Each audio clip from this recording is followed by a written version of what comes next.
Today, we, the HoChunk Haci, live on the plains and hills near the Missouri River in Nebraska.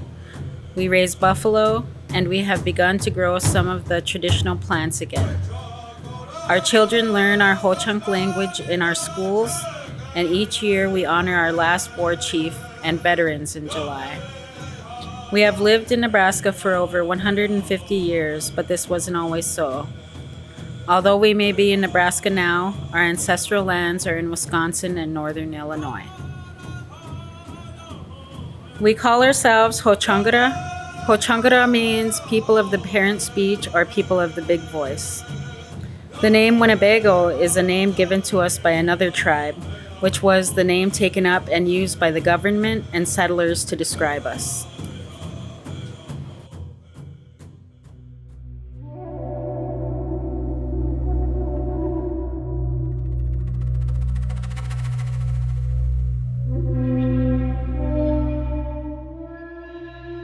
It is said that in the beginning, Mauna, the Creator, found himself alone in existence. This made him lonely and he began to cry. As his tears fell, they formed lakes, streams, and rivers. Mauna noticed this and realized that whatever he thought of would appear. He thought of light, and it appeared. He wished for earth, and it appeared. After making the world, he noticed it was not stable, so he covered the land in stones and grass to steady it. But it was still not steady. He made the 4 directions and the 4 winds, and he placed one at each corner of the earth to hold it steady. The world was still unsteady, so he sent 4 spirits to the 4 corners of the earth to finally make it quiet and steady. Mauna then gathered up clay and shaped it into the first 4 people and breathed life into them and put them here on earth, at Red Banks, what we now call Green Bay, Wisconsin. Mauna then sent 12 clan spirits to look after the people and care for us. For as long as we have called ourselves HoChungara, our tribe has been made up of 12 clans: Thunder, Warrior, Pigeon, Eagle, Bear, Elk, Wolf, Snake, Deer, Water Spirit, Buffalo, and Fish. Each of our clans served the people in different ways, keeping the tribe protected and healthy.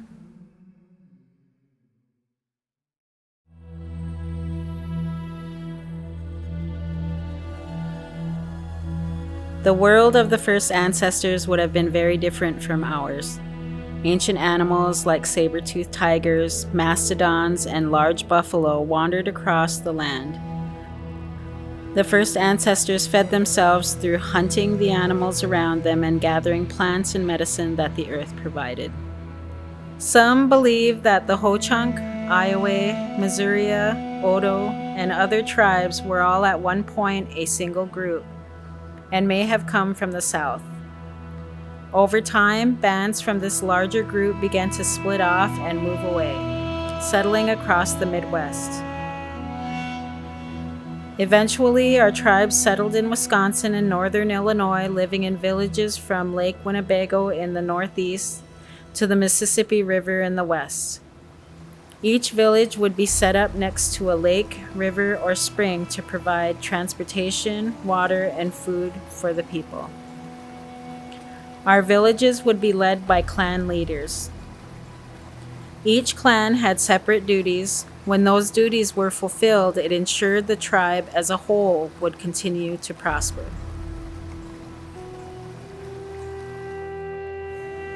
In these times, our men would hunt deer, buffalo, and elk, and the women would plant corn, beans, and squash. When fall came, we would store our harvest and dried food underground in pits, using the earth to preserve our food throughout winter. During the cold months near the winter solstice, our people would share stories passed down from generations. In late winter, we would tap and collect the syrup from maple sugar trees. In the summer, we would gather wild rice from the marshes and creeks.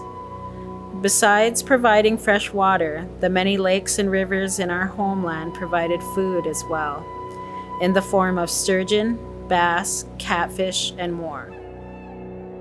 We clothed ourselves in tanned skins from deer, elk, and buffalo.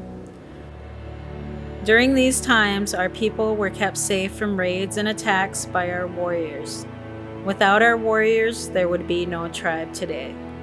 Among our people, we look to our veterans and our warriors for leadership and a lot of the ceremonies that are conducted among our people. To be a warrior, that is a right among our people to lead, to speak in behalf of our people and to lead many of our ceremonies. They have a responsibility to the people, to the youth, to the elders to preserve and to share a lot of their knowledge and a lot of the rights that we so enjoy as Herushka people. You look at the feathers we do not take lightly.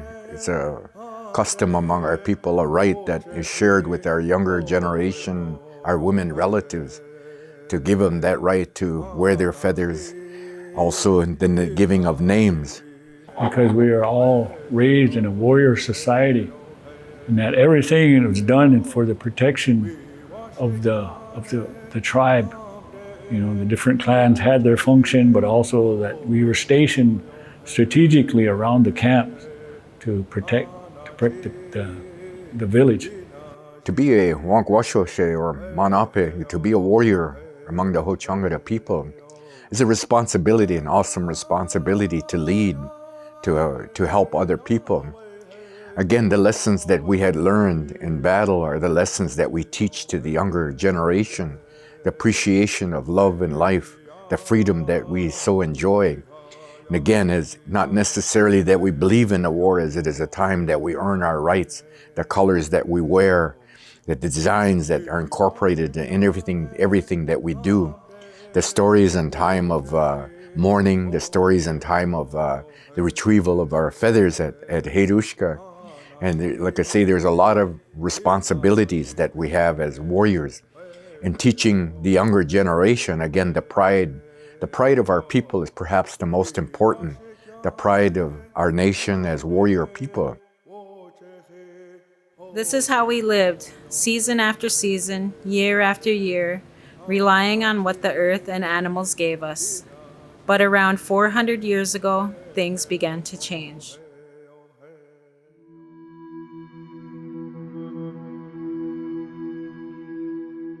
In the 16th century, our people began to fall sick with a new and terrible disease called smallpox.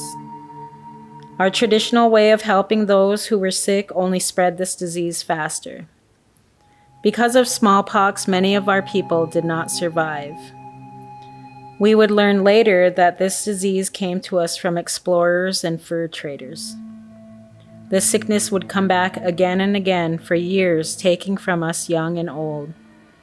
Many were lost, but this was only the first of many changes. In 1634, a Frenchman came to Red Banks. He called himself Jean Nicolet. We traded animal furs that we had hunted in exchange for things like guns, metal, axes, glass, and beads. Our women would use these beads and make beautiful new designs on our clothing and moccasins. We also began trading for blankets, and both of our men and women began to wear and use them as part of our clothing. Before the fur trade, we had never lived with money, and our people were not consumers. But when the French traded with us, many began to abandon their clan duties in order to gather as many furs as possible to trade for guns. This is also when alcohol was first introduced to our people. Our old way of life was beginning to break down.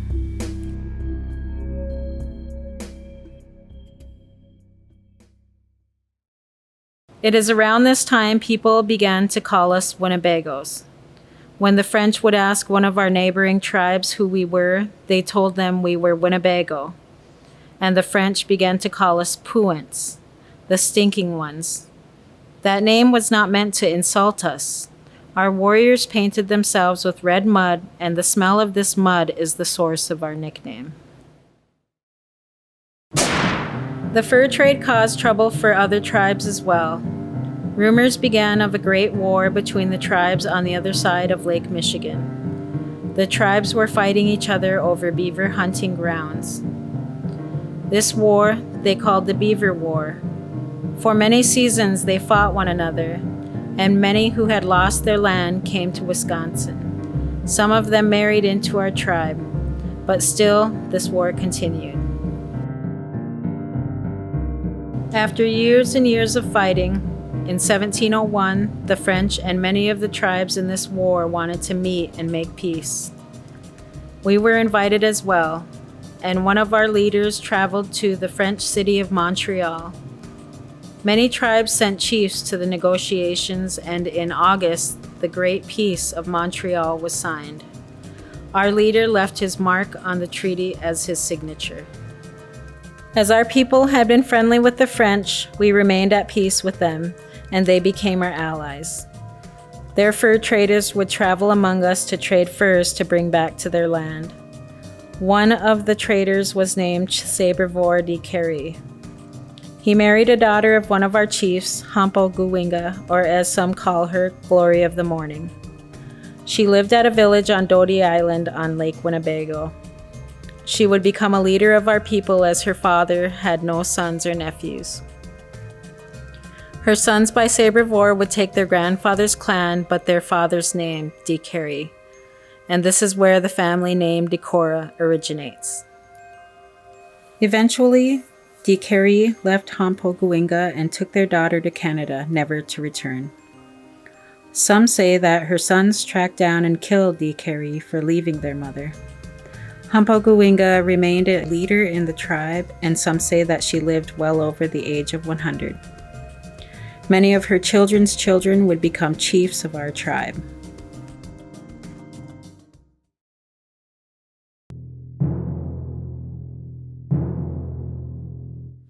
In 1754, the French began to fight the English, both of them fighting over land. They called this war the French and Indian War. Our warriors traveled far to fight alongside the French, even as far as Pennsylvania to defeat the English in the Battle of Monongahela. Our warriors fought well, but after 9 years of war, the French were beaten. Eventually, our leaders decided to make peace with the English. Now that the French were gone, the fur trade began again, but this time with the English. But peace would not last for long. Only a few years later, the United States broke away from the English in the American Revolution. We decided we would try and help the English because they did not try to take our land. And our warriors would fight along English soldiers against the Americans and their allies in the western frontier. We would fight alongside the Sioux, Ojibwe, Potawatomi, and other tribes at the Battle of Fort San Carlos. Even after the English gave up, we were unbroken and kept fighting. 10 years later, our warriors were still fighting and attacked Fort Recovery in Ohio, but could not take it. We knew we could not face the U.S. military alone, but the young United States was growing and had their hungry eyes on our land. Already, they claimed Wisconsin and Illinois as part of their territory.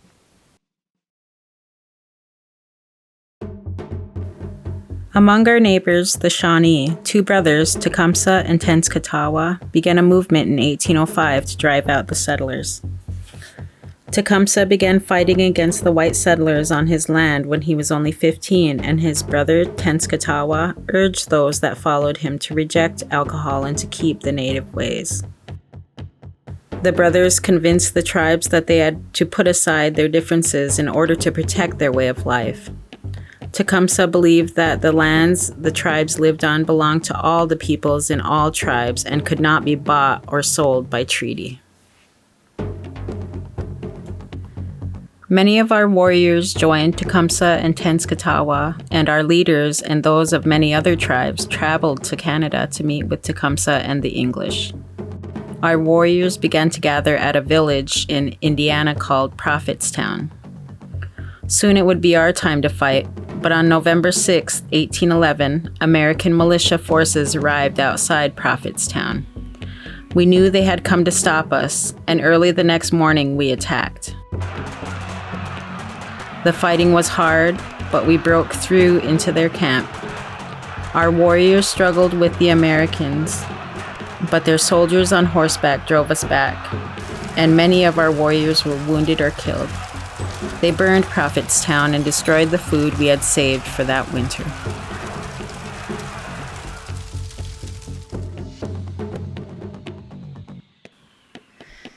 Even after Prophetstown, we were not going to give up.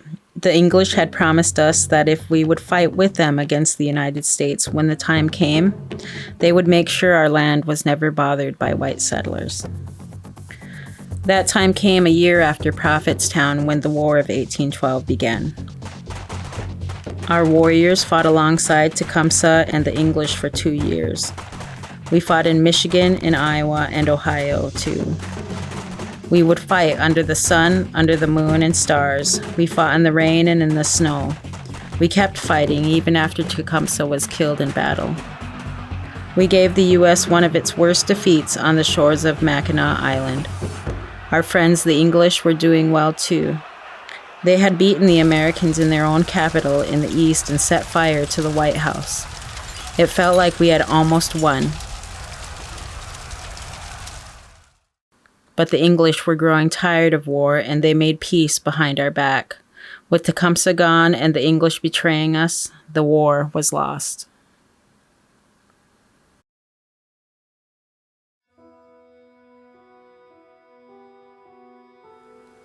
The Americans sent William Clark to make peace with us and sign a treaty. Although we gave up no land, the treaty said, Article 4. The undersigned chiefs and warriors acknowledge themselves to be under the protection of the United States. From now on, the government saw us like children. Our old allies, the French, had seen their colonies in America and the fur trade as business. They wanted to convert us and to trade with us, but they were not so much after land as they were money. The English wanted more land and trade, but they also loved money and knew war with the tribes would be expensive. Now we were left without the French and English, and the United States wanted our land. Now that we had peace, white miners began to trespass on our land to mine. At first, we allowed some to mine and showed them where they could find lead and iron. Some of them even married our women, but they kept coming, and the government would do nothing. Soon these miners began to cause us problems. All of them wanted to grow rich from the iron and lead in our homeland. The government tried to prevent conflict between us and the miners and banned us from mining in our own lands. And now the government started to divide our lands on paper, and a treaty in 1825 said that the tribes and the government will forever be at peace. As the government eyed our land and miners kept coming, more and more of us became angry. In 1827, a group of warriors who followed Chief Redbird heard a rumor that 2 Ho-Chunks had been taken captive, were brought to Fort Snelling in Minnesota, and had been killed. This made them furious. They decided to take revenge on the miners responsible. The warriors went without Chief Redbird's permission to look for them, but they could find none. They found the Gainiers, a family of white settlers, and killed some of their family. 2 days later, the warriors saw a boat on the Mississippi. They knew that the boat carried food, supplies, and more settlers onto our lands, and so they attacked. The Americans called this the Winnebago War, but it was only a handful of our warriors who fought. Chief Redbird's warriors wanted all of us to stand and fight and push out the settlers on our land, but the chiefs of the tribe did not want to risk another war. Although the killings had not been Chief Redbird's fault, he planned to surrender himself to take responsibility for what the warriors under him had done and to end the war. He dressed himself in white buckskin and surrendered. He was ready to die, but instead, they took and imprisoned him at Prairie du Chien for many days. Chief Redbird would never see his home or family again and would later die in prison. After Redbird surrendered, the government promised to remove any miner who came onto our land. This was the first of many promises that they did not keep. More and more miners came onto our land. Meanwhile, the military began to build forts in Wisconsin so they could spy on us. 2 years after Redbird surrendered, the government wanted some of our land in Wisconsin and tried to get us to sell it to them. When the government came to Prairie du Chien to meet with the tribe and negotiate a treaty, one of our leaders, Little Elk, said, "The first white man we knew was a Frenchman. He lived among us as we did. He painted himself. He smoked his pipe with us, sang and danced with us, and married one of our women, but he wanted to buy no land of us. The redcoat came next. He gave us fine coats, knives, and guns, and traps, blankets and jewels. He seated our chiefs and warriors at his table with himself, fixed epaulets on our shoulders, put commissions in their pockets, and suspended medals on their chests, but never asked us to sell our country to him."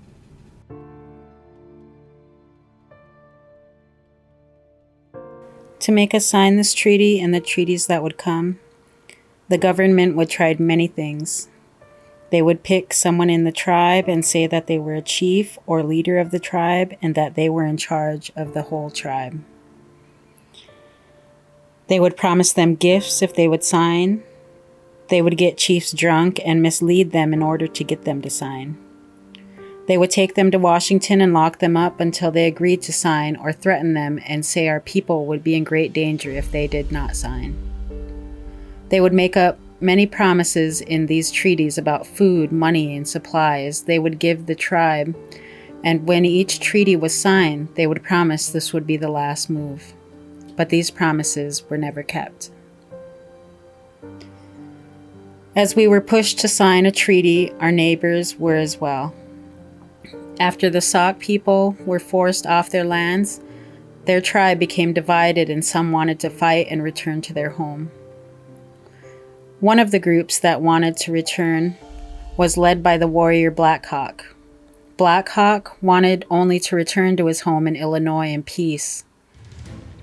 Beginning in 1830, Black Hawk, his warriors, and many women and children would cross the Mississippi trying to return home.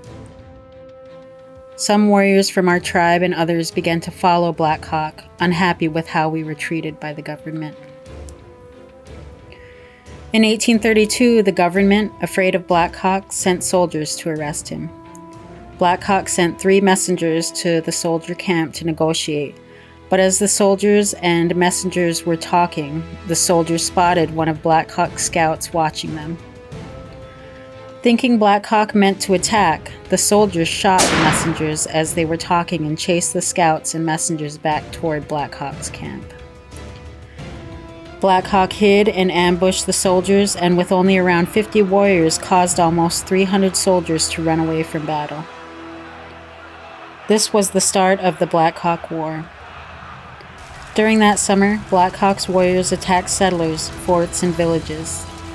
Although some of our tribe fought alongside Black Hawk, some in our tribe sided with the government and fought against Black Hawk. The government recruited more and more soldiers to find and defeat Black Hawk. Near the end of July, they caught up with him and defeated him in the Battle of Wisconsin Heights. Black Hawk survived the battle and tried to flee back across the Mississippi with the remaining warriors, women, and children who followed him. But the U.S. soldiers and the warriors that fought with them caught up with them and massacred many of them, ending the war.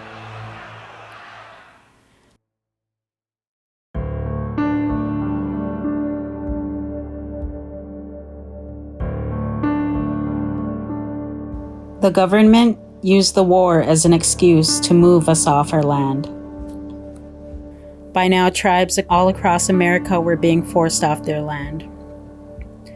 The Americans claimed that manifest destiny gave them the right to all the land from the Atlantic to the Pacific. The government forced us to sign more treaties removing us from our land. During these removals, some of our relatives would not move, and when they brought them to the new reservations, they would return to Wisconsin. When the government soldiers would return and try to round them up, they would hide themselves in the woods or refuse to go. This is why we have two branches of our tribe today, those who went and those who stayed. Those they could move were pushed into Iowa, to a place called the Neutral Ground. In the Neutral Ground, the government built forts to control us and to try to keep us from returning to Wisconsin. After only a few years, we were made to sign another treaty moving us to Long Prairie, Minnesota. Long Prairie was cold and the land had few animals for us to hunt, and we were surrounded by many neighboring tribes. Only a few years later, in 1855, we were moved to Blue Earth. Blue Earth was better land than Long Prairie, near the Minnesota River, Chief Littlehill said.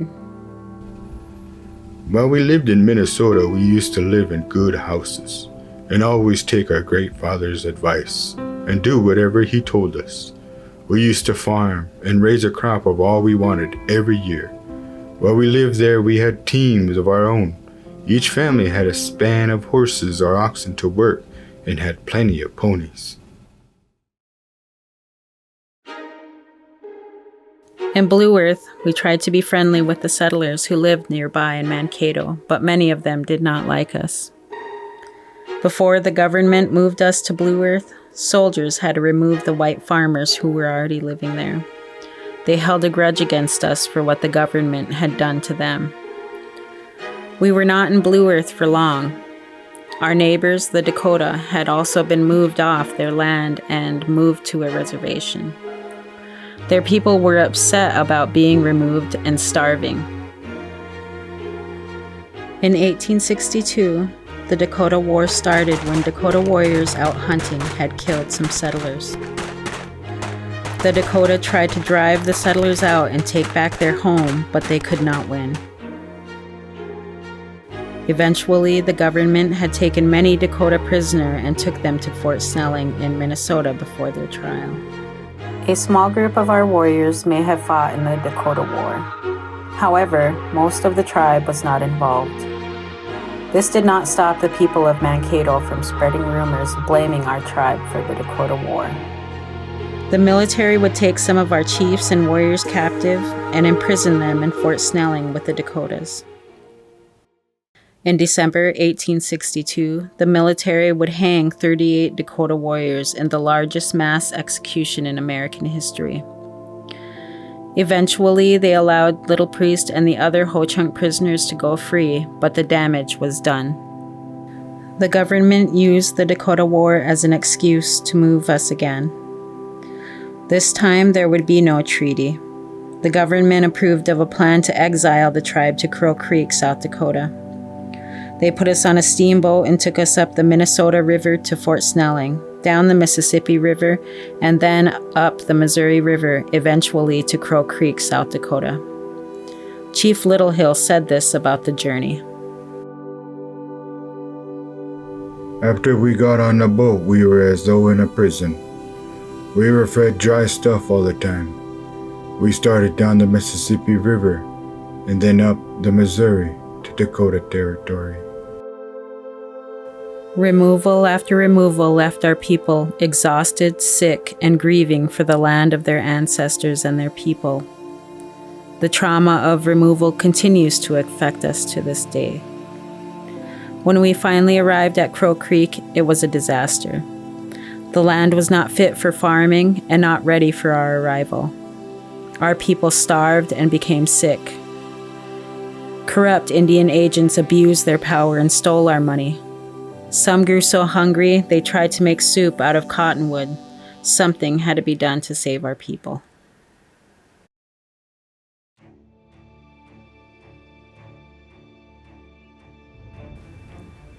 Chief Littlehill, after losing 6 of his children to starvation and disease at Crow Creek, began to search for better land and a place where the tribe could live. When he first attempted to leave, the soldiers guarding the reservation threatened to shoot him, but he was able to slip by the guards at night and canoe down the Missouri River. After canoeing many miles, Little Hill was fed and invited by the Omaha to set up camp on the banks of the Missouri River. Our people survived in part due to the kindness of the Omaha people. This would become the land we Nebraska Ho-Chunks live on today. Chief Little Priest did his part as well to save our people. He helped negotiate for the land our people now live on. He also made the decision to join the military's Company A Omaha Scouts alongside many warriors in the tribe. Chief Little Priest knew that the military would use the Company A Scouts to fight other tribes who were resisting the government. It was a hard choice for Chief Little Priest, but he knew that he had to get the government on the side of the tribe so that no more treaties would be forced on us, to save what was left of his people. Chief Little Priest and the Scouts would be sent west to fight the Sioux, Cheyenne, and Arapaho.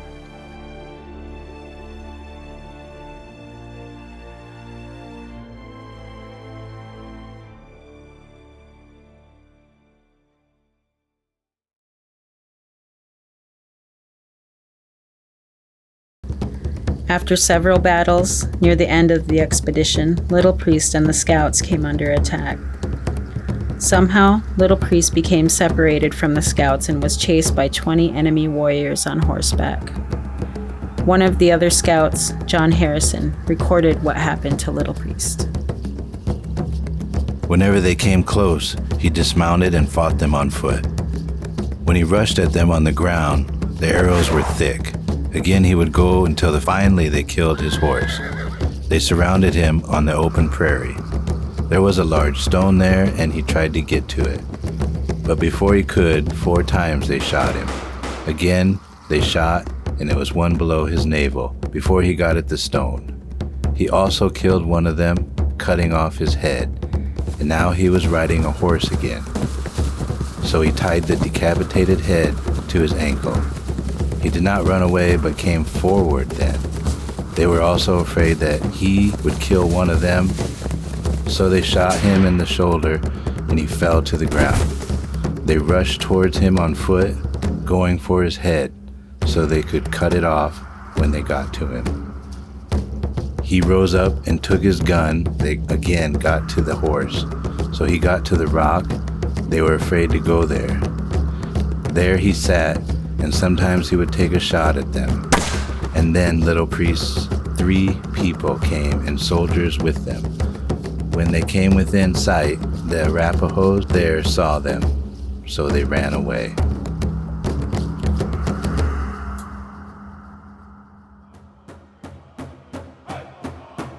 Chief Little Priest survived, but he was badly wounded. Later, he would die from his wounds. Our homecoming celebration each year began as a celebration to honor Chief Little Priest's return home and the sacrifices he made to protect the tribe. Today, we continue to honor his memory with the naming of Little Priest Tribal College. Every warrior has their own song, and each year we honor all those who serve and have served. Powwow, of course, like I say, is a return of our veterans and our warriors. As a warrior, we come home and we celebrate, we honor the songs that are made or in honor of their exploits and perhaps some of the things, the bravery is shown in through many of these songs, the spirit that is emanated. Upon their return, the warriors would lower their hair, and it was a custom among our people that when they lower their hair is the time that they would speak.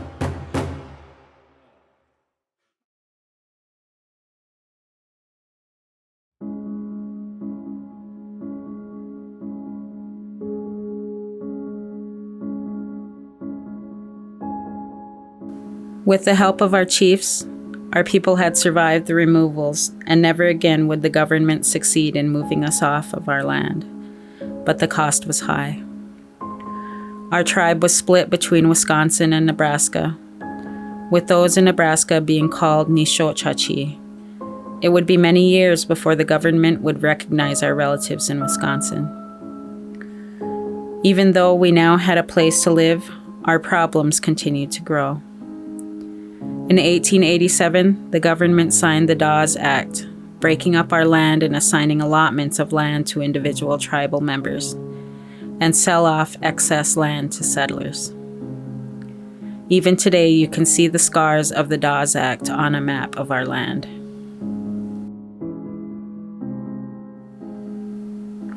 Now that the government had taken our land, beginning around the 1860s, they tried to kill the Indian and save the man by sending us to boarding schools. They did this saying they were civilizing us and helping us live in the white world.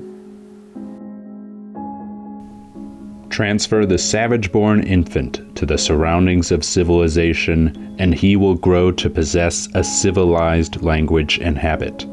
Captain Richard H. Pratt, 1892. Many boarding schools were run by missionaries and funded by the government. Schools were overcrowded and had no trained doctors, and some of our children became sick and even died. There was much abuse at these schools as well, and the children that survived became traumatized. They would take our children by force from their parents or trick their families, saying their children would be better off if they let their children go to these schools. Some of our people were so poor they had no choice but to put their children in the schools so they could eat. Boarding schools were very different from schools today, and our children could not go home to their family after class. They often did not return home for years, and some never returned. Our children would be punished for speaking their language and would be pushed to give up our traditional way of life.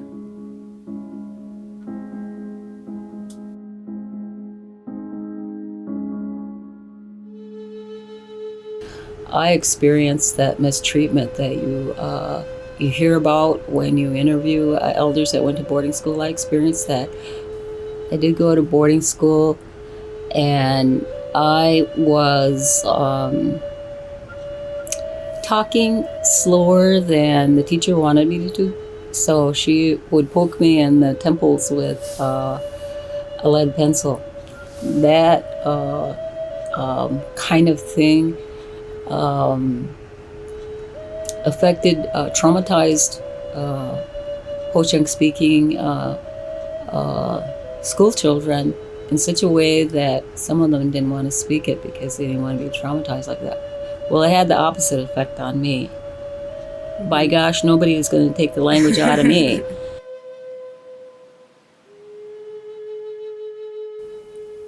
Some of our children died or were abused in boarding schools. Some would try to return to their families and walk hundreds of miles back home. Some did not make it back. Many left with trauma. That trauma left unresolved is within our families to this day.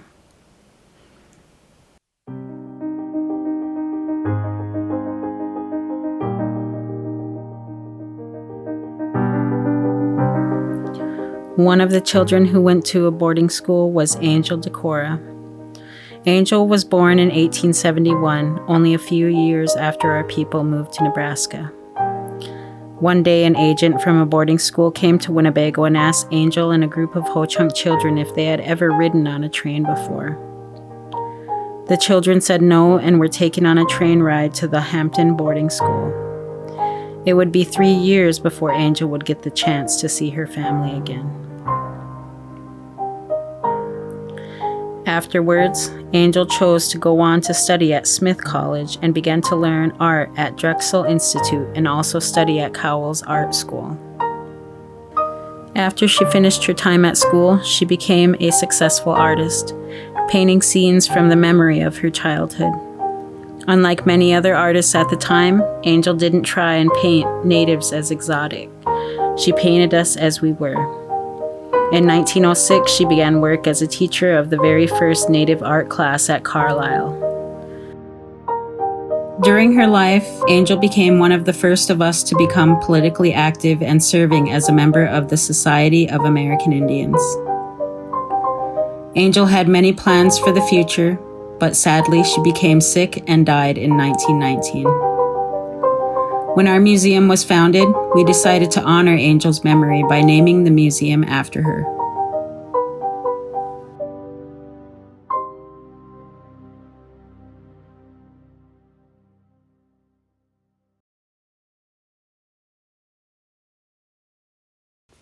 Even after we were moved off our land and our children sent to boarding schools, our warrior culture has remained strong. We were not farmers as the treaties and the European people tried to make us. We've always been warriors, and through the exploits of some of our warriors, our brave warriors of the past, I think of some of the greatest of all time, among the Ho-Chunk, you think about Red Cloud, what he had done for the sacrifice of our people. To the Winnebago people, Little Priest, and the lessons that were learned in his exploits, his combat.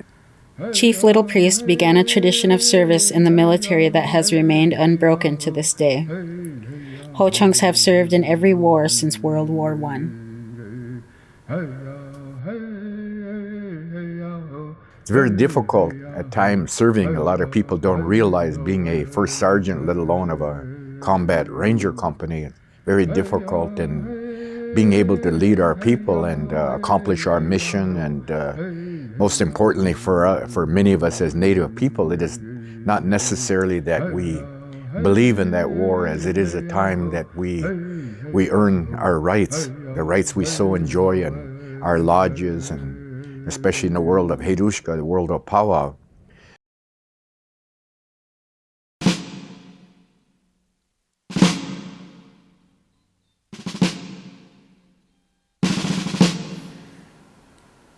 After the outbreak of World War II, many of our men and women who fought did their part at home to defeat the Axis.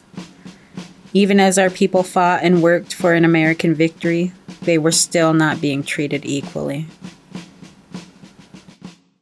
Well, in 1942, then they moved to Sioux City because they worked for the war effort up there. My grandmother cleaned chickens at a sea rations factory where they canned chicken meat, and my mom and my aunt worked in a sea rations factory where they packed potatoes and stuff in those little cans that went to the soldiers out in the field. And I remember my mom telling me all kinds of stories about Sioux City and what was going on up there at that time. And of course, she said that in Sioux City during World War II, Indians couldn't go in the bars or anything down on 4th Street where everything was happening. And so her and my aunt would dress up and put flowers in their hair and tell them they were Hawaiian. And so they'd let them into the juke joints and the dance halls so they could dance.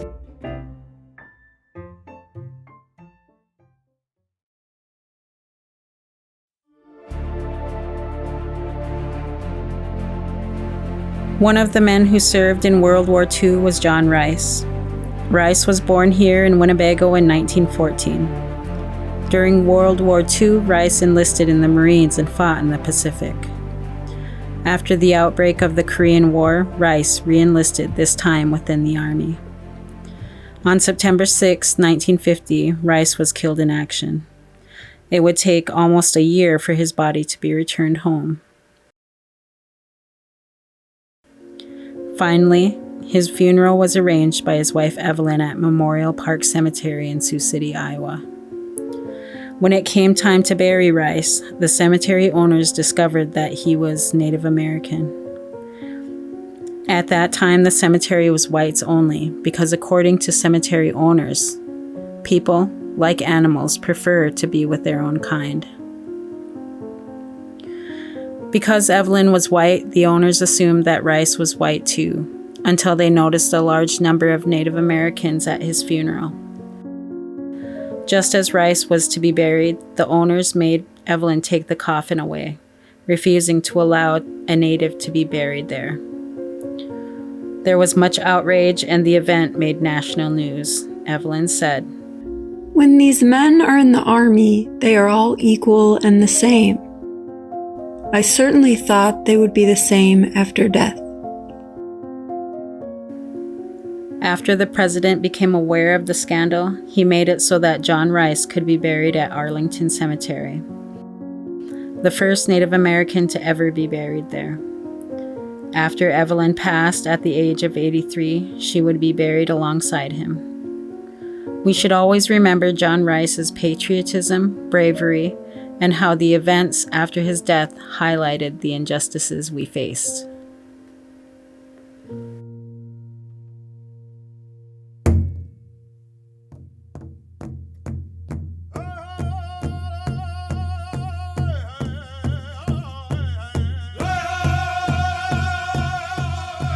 Soon after this, our people began to stand up.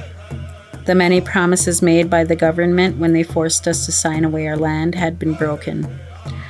Our children were being sent to boarding schools where our language was not taught and our traditional ways were still being suppressed. Our ancestors' bones and sacred objects were on display for tourists in museums across the country. Beginning in 1953, Congress put in place the termination policy, which sought to abolish tribes to save money. They abolished many smaller tribes and tried to break up our people by offering them jobs far away from tribal land.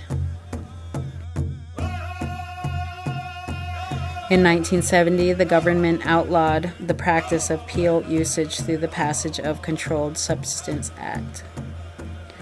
Now, those of us in the Native American church could no longer use peyote without the risk of being arrested. We were told we should become like the whites and be civilized, but we were not given white rights. Our people began to protest and march alongside our neighbors and other tribes. We would be a part of the occupation of Wounded Knee, Mount Rushmore, and Alcatraz.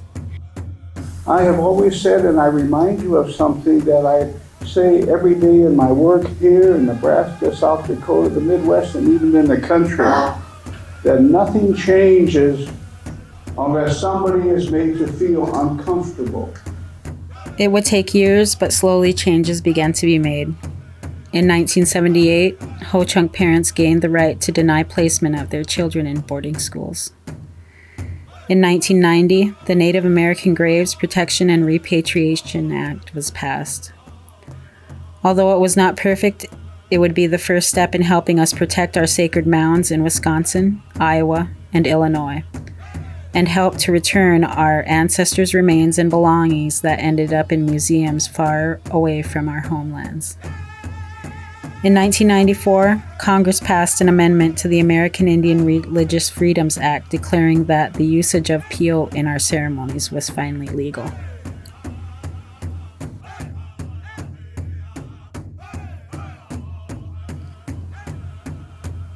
The battle for our equality and freedom is not over, and today we are fighting a different kind of battle within the tribe.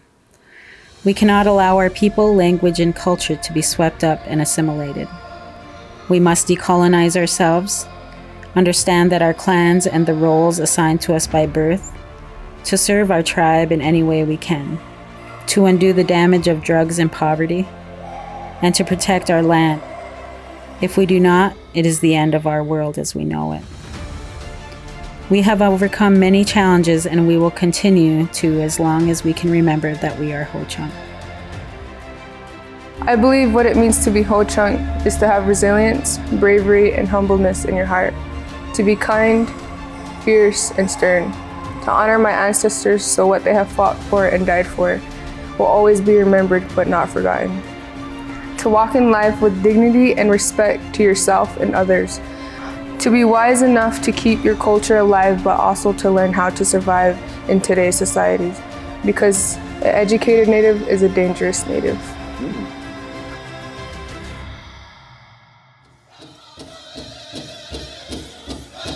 Sing it, boys, sing it. Good job.